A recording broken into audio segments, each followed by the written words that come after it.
It's been a busy week. Eric published a book. Dan is on tour with Guns N' Roses. Xander put out an album. Pavel got married. And me, I became a writer and a podcaster. How you doing, guys? What's happening, buddy? What's going on? Busy week for us all. Very busy. But it's good. I miss the whole team here. Where's I know Pavel's not around. Where's Eric today? On another adventure. Yeah. Didn't he just like bicycle around the world or something? I think he does that every week. It's crazy. He's published like 13 books on long distance hiking and like outdoorsmanship, and like he's a certified expert badass. Yep. He's someone who consistently makes me feel very, very lazy. I was like, my son's like, we should go camping, Daddy. And I'm like, how do I camp? What would I do? How would I get a hotel? Wait, no. Let me get a Airstream. I'd simply have to get one of those tents. You just like, I assume you just throw them into the wind and they assemble themselves before they land. I've seen it. That's how everyone does it, right? Yeah. And then there's probably a button somewhere on the inside that folds it back up. Yeah, the tent button. Puts it back in your pocket. And while all this stuff was going on in our own personal lives, they kind of like proved that there were tens of thousands, possibly hundreds of thousands of technosignatures in orbit around the Earth. That paper passed peer review. 3i Atlas continues to get weirder and weirder by the day, to the point now that it's just like driving people insane. Jeremy Corbell came out with a whole statement on 3i Atlas clarifying his previous comments on the idea that there would be some big lie coming about alien technology coming to Earth. I mean, that's just a few of the things that are going on right now. Am I missing anything? What am I missing, guys? I feel like there's about a half a dozen other things at least. I'm still riding pretty high on the Dan Sherman stuff. Oh, I was literally about to say exactly the same thing. Yeah. I'm still beaming from the Dan Sherman interview. Yeah. And research I've done since then. I'm enamored by it. Yeah, I'm exactly the same. It's not exactly much of a secret, but myself and Clint, we've just been on like a 2-hour call with Chris Ramsey, who kindly has agreed to do an interview with for the Dreamland Motel, and because I'm terrified of doing interviews, and because Clint is the interviewer, I invited him along as well. So we've just spent like 2 hours unpacking it, and I'm still like in that zone, just like, as I said, I'm ontologically shocked at the moment. Yeah. It's kind of crazy. Well, can we recap this for people who are either not up to speed on it or just don't know what we're talking about? Why is this interview so significant? What was covered, and who is this guy? Would you like to? Oh, you're busy drinking. So yeah, Dan Sherman was part of a program in the early 60s. He was born in the early 60s, wasn't he? But he was part of a program, I think it was the early 90s, called Project Preserve Destiny, where he was effectively taught to communicate with non-human intelligence. And this was a CIA program, NSA program. It's a whole documentary put out by Jesse Michaels. Goes through his training, which sounded like torture, and then it goes into the actual nature of the conversations that he had with NHI. And at first it's just another one of those, this guy talks to aliens. There's 100,000 of those guys already. But this guy's properly been vetted. He is who he says he is. He did work with the NSA. Like, all of this is provable. And not just that, like, and we'll get into them over the course of the next hour or two, I'm sure, but there's a lot of other branches that you can now look at, which, Dan, it sounds like you've been looking at, and it's just connecting dots everywhere for me at the moment, and that's why it's ontologically shocking, because I now no longer know what to think at this point. Yeah. Yeah, we're on quite the roller coaster right now. Was Ramsey, is he pretty into the Sherman stuff as well? Cool. Yeah. Good. Why, like, what is the ontological shock portion like for you? Like, explain that. To put it simply, and I said this in the interview, so please go and watch that anyway. That'll be out in a couple of days or whatever. I said, before I emailed you about a year ago, so we're probably around the anniversary of our Courtship. Yeah, of our courtship. Right. I thought it was one thing. I thought it was grey aliens from Zeta Reticuli, and I thought it was just they get here using probably wormholes, and Bob Lazar's probably right, and I thought it stopped there. I thought that was it. That's it. I was like, I've got it all figured out. I even wrote posts on Reddit like this is all gone too far, guys. We're not on a prison planet. There are no reptilians. There's no mantids. And now, a year later, and I'm like, am I going nuts? Because now it feels like I've gone. So I've jumped 2 feet into this at this point, and I can't find my way out. I can't really make sense of the reality as it seems to present. But what itself part of anymore. what Dan Sherman was saying puts you over the edge? Interdimensional beings that are time traveling, and they are talking about a cataclysm and the nature and the fact that it's sort of linked to a few other things that we'll get into, and it's all of that. It's like, okay, I don't think this is aliens anymore, and I thought I was an alien guy. Let me ask. Well, Oh, I think it's just about an expanded idea of what alien might mean, right? Like. That's the weird thing. It's sort of unsettling. It's like, well, what informed? This is what I was trying to say before when we were talking on the other call. What informs your idea of what an alien is, right? It's the cover of Communion. It's whatever movies you've seen, and those movies were made by people. You know, those ideas came from somewhere, and they were refined and put into the mass media for us to have kind of something to work with, to sort of digest these things, these stories. But then when you talk to people or you hear people talk who have actually been so deeply involved in the program, and they start to talk about the minutia and sort of the routine nature of some of the things that they're doing, at least for me, the impulse is to take that as fact because it sounds so extraordinary, but they're saying it in such a routine way. Like the way he talked about his training and the way he talked about like what sort of the communications were and how it was just sort of this process that they would do and how you get used to anything. And, but you know, it's like Bob Lazar was the first big mind blower for me. Right. And that expanded my universe. And I kind of built the foundation of my understanding on that. Like that's my foundation there. And then I start to build everything. So everything else I think I believe, or I think I know, stacks on top of a reality where Bob Lazar is telling the truth. Right. And I can assume that stuff is real. So as we start to go up that ladder, we hear more about consciousness and this consciousness technology, time travel, parallel timelines, future people coming back into time. And right now, this is the weird rabbit hole I find myself back in with this Dan Burrish thing. I'm working on a long form video on Dan and his story. And I found a clip from like 2008. Mm-hmm. And in that clip, you guys saw it, right? He's talking about 2 different parallel timelines, 2 different human lineage, extraterrestrial advanced races that are traveling back in time. What to do? What? There is a cataclysm that is supposed to happen. Some of us go underground and survive. Some of us leave the planet and survive. Both those groups form their own civilization, and both of them want to change the past vis-a-vis this cataclysm. And there is some kind of like compounding effect to all of the time travel surrounding this, that we experience it as the Mandela effect. We're experiencing compounding paradoxes caused by multiple trips back and forth to try and fix the fucked up timeline.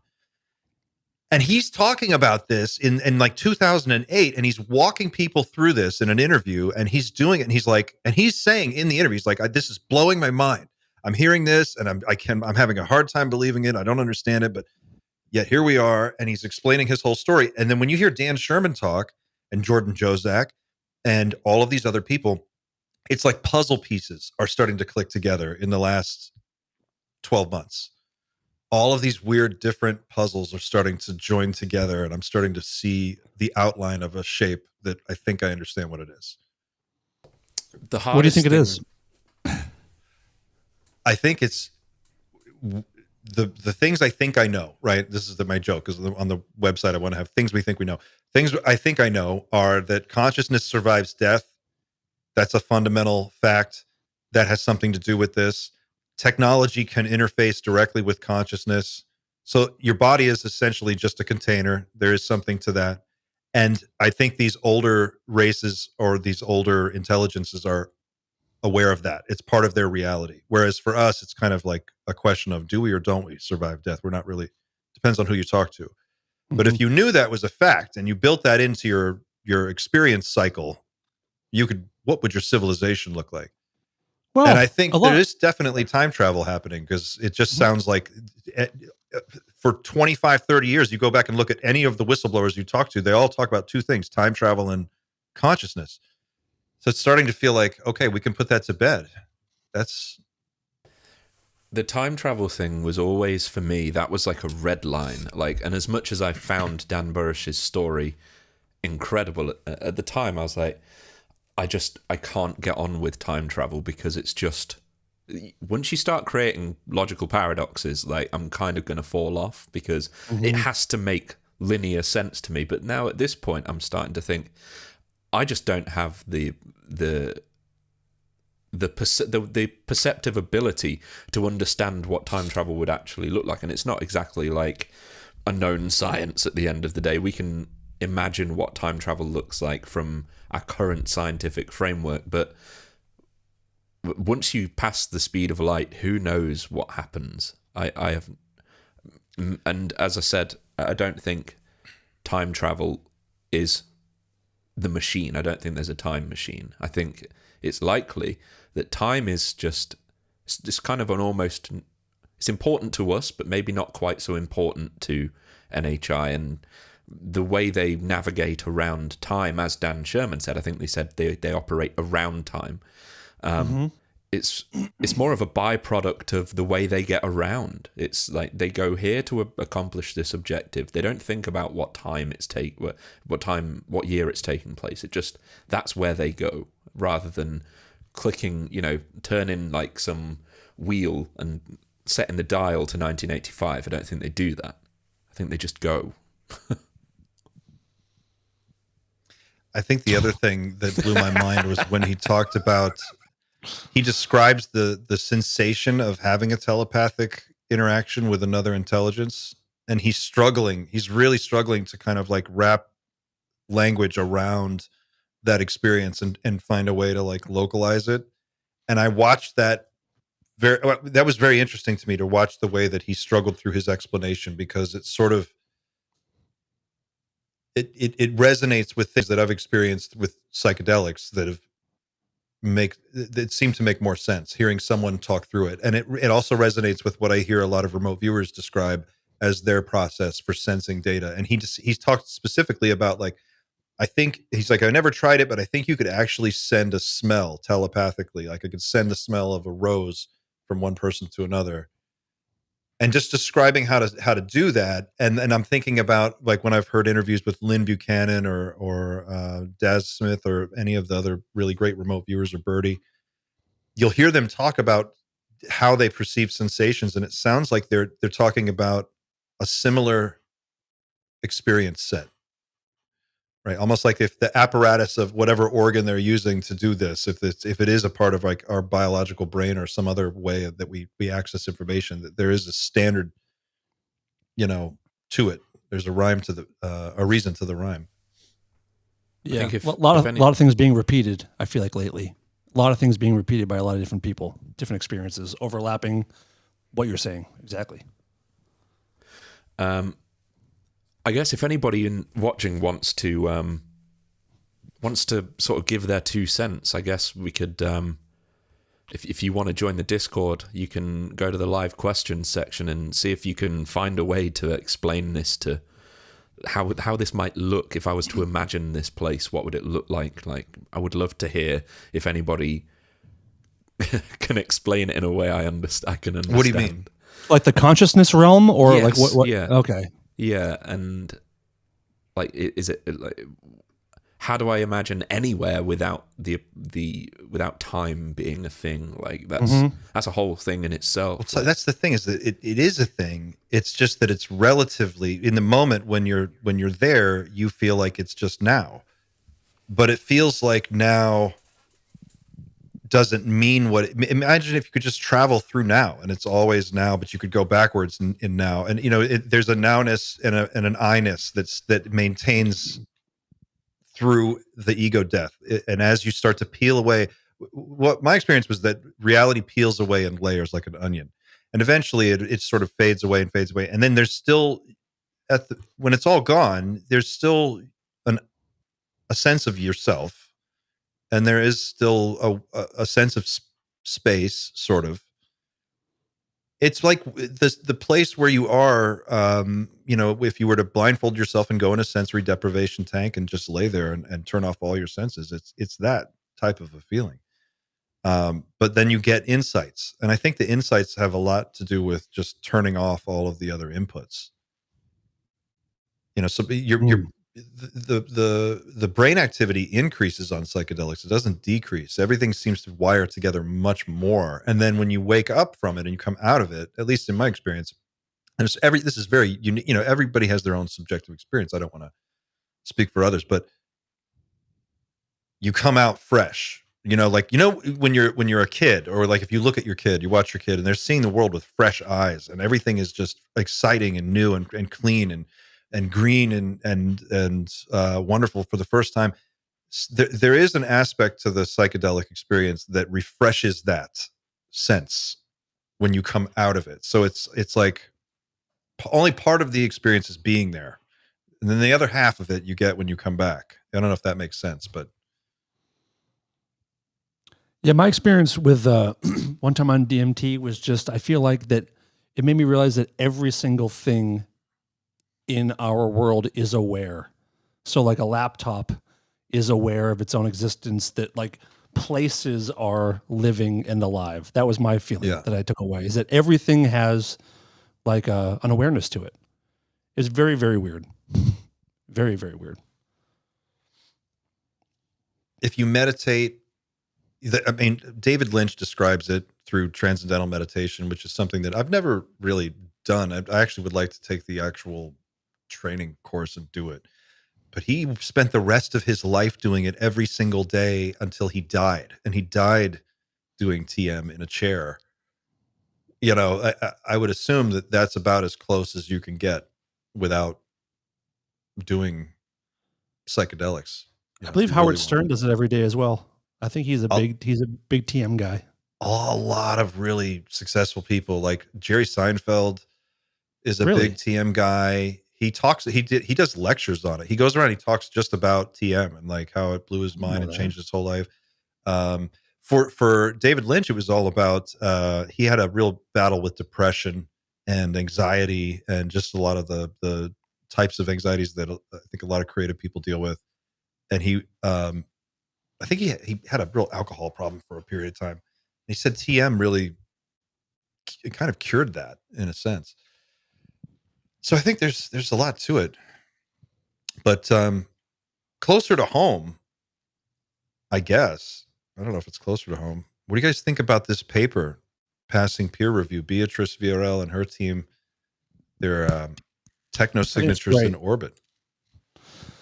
Congrats to her. I think it's a huge addition to astronomy and to history and to science and to everything that we care about here. I think it's incredible. I mean, and people are still trying to shoot it down. I don't really know how you can do that at this point, but I think that what she has discovered and put out is truly astounding work that should be studied and talked about on all kinds of news media. It should be everywhere. I don't know how it's not everywhere. I think what would be good would be to kind of, I would like to be walked through this in a little more context, because I know the phrase peer review. I know, like, other scientists have looked at it and concluded that it has some scientific merit or whatever, or enough scientific merit to not dismiss it. But I don't know if there's different levels of peer review. I don't know if the fact that if it made it through peer review, that it's been proven in any sense. I don't know. Like, if you know, then great, please tell me. But I think the broader point is, even on the content of the paper, the fact that there may have been lights in orbit prior to human satellites, that's really cool to me. But it is just added to the list of other stuff that I don't understand. Like, I can't really grasp the significance. It's 999 out of 1,000 things I don't understand in space. Whereas Beatrice has, like, the actual ability to walk me through why this is so important. Mm-hmm. And I'd love to hear from her directly about it. I know she's done some... She did a great plenty of podcasts, interview with, hasn't she? So. She just did one with Ross like 3 days ago. That was great. And it really was it's about 15 minutes long. It's worth watching about 5 minutes of it through here just for people to see, because she does answer that question. Great. But I think one of the biggest points that she makes in the fullness of the interview is that what's cool about what they've done is they've published all their data. It has been peer reviewed. It's published on nature.com. I've got the link up. I'm sharing the link right now. If you want to put it on the screen, you can go there and see the paper. And she says all the data that they're using is available. So anyone who wants to go check their work can go do it. Mm-hmm. And there's no, it's all data that's been archived. And, these are photos from pre-Sputnik. It's nothing new. So the fact that they found what she estimates, they did the math and they estimated between tens of thousands and 100,000 or more artificial objects in order to encircle the globe based on their distribution, from what they can gather and their estimates. And we can go get them. Like, we could go get one. I think about when you see those maps of, sometimes you'll see like an ad for Space Force, like a recruitment thing, or I don't know if you've ever watched like any of the videos on their websites, but they're like, there are exactly this many pieces of debris in space, and they show the number of how many tens of thousands of little pieces of junk, and Space Force knows where every single one of them is, down to the size of a pencil. And it's like, you can see them tracking every single thing in orbit. I wonder how long the government has been aware, or the national security apparatus has been aware, that these things have been up there. They probably already gotten one, recovered it. They probably already know what the fuck it is. You know what I'm saying? Like, there's the fact that she just blew the doors off this. Like, now we can go ask questions like, okay, Space Force, do you not know about this because this group found out about it? I think it's huge. Sure. I know. They've gotten them before. We've scooped them up before. For sure that they've known about it for 40, 50, 60 years. I mean, they have to. They have to have. No question. Well, and I watched an interview, not an interview, but I watched Richard Dolan yesterday, a great clip from Richard Dolan, and he was talking about his assessment of what's going on, what the aliens are doing, what they're up to based on observations made so far. And he made this great point. He says, our military technology changes so much every 10 years. If you think about, from between the 40s to the 50s, and the 50s to the 60s, to the 70s, to the 80s, to the 90s, and today, just the capabilities have gone so far. They're probably constantly assessing what we can do because we're just moving so quickly. And that's probably something that's been going on for a long time. But as we've built that technology up and our whole defense superstructure around the world, we've militarized the entire globe. We've been tracking everything in orbit since we started putting things in orbit, right? Like, we must have known. Our system has only gotten better, right? Like, it's not, in other words, what I'm trying to say is there's no way they could say, we don't know what you're talking about. Yeah. Right? Yeah. Like, if we can see it with optical telescopes photographing from the ground, then that's kind of like, okay, we need some answers. You could go to Congress and you could say, well, what's up? Or you could go to NASA. I mean, there must be a logical line of inquiry that proceeds from those findings. You would think. These are my thoughts. Yeah. Thanks for coming to my TED Talk. Mick West. Oh, fuck that guy. I think he's funny. I think he's charming in a way.